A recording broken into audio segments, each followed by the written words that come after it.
Each winter, endurance athletes from around the globe travel to International Falls, Minnesota, a small city on the U.S.-Canadian border, also known as the icebox of the nation. They come to take part in the Arrowhead Ultra, a human-powered sporting event that sees competitors travel 135 miles across the snow-covered landscape via bicycle, ski, or foot. I have a personal connection to the Arrowhead. The first time I attempted it, I failed, exhausted, hypothermic, and alone in the dark at 35 below zero.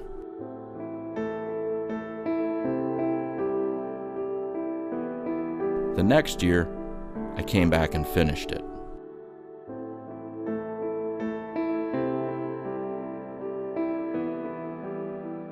There are others with similar stories, and each year the competitors return to these frozen reaches, undergoing gear check for the required list of survival gear and sharing in the camaraderie that can only be shared by those that are about to put themselves to a very cold and difficult test.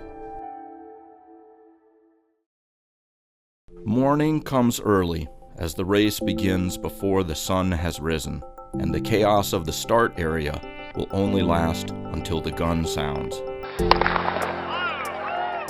Soon enough, the racers are on their way toward Tower, Minnesota, along the Arrowhead Trail.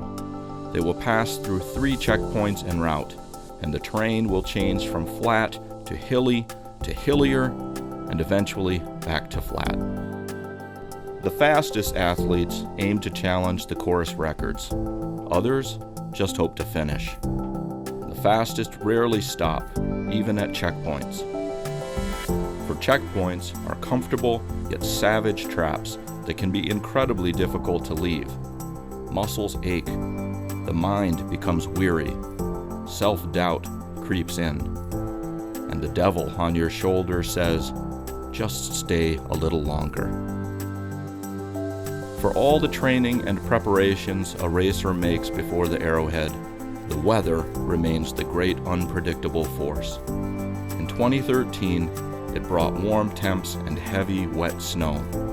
The fastest riders were lucky and stayed out in front of it, but those further behind were reduced to pushing their bikes through deep, unrideable snow.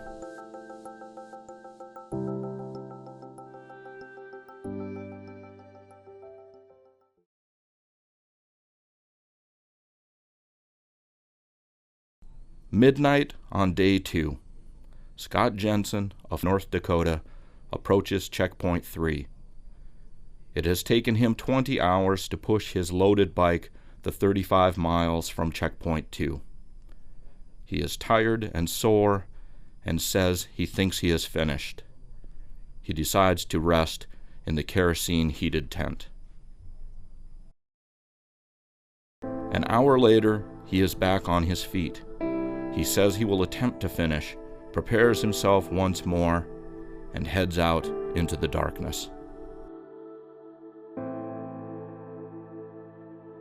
That determination, that internal drive and self-motivation defines the Arrowhead Ultra 135 experience. There is no cash prize. The lucky few might have friends or family waiting for them at the finish. But all the finishers are rewarded by the satisfaction and self-discovery that comes from pushing oneself to accomplish something truly difficult, something many people consider impossible. A few final pedal strokes, and then relief, joy, accomplishment. Scott finished the 2013 Arrowhead Ultra in a time of 52 hours and 18 minutes. He earned every bit of it. We each have a choice as to how we live our lives, to challenge ourselves or to take the easier path. Each winter, the Arrowhead offers an opportunity to redefine ourselves.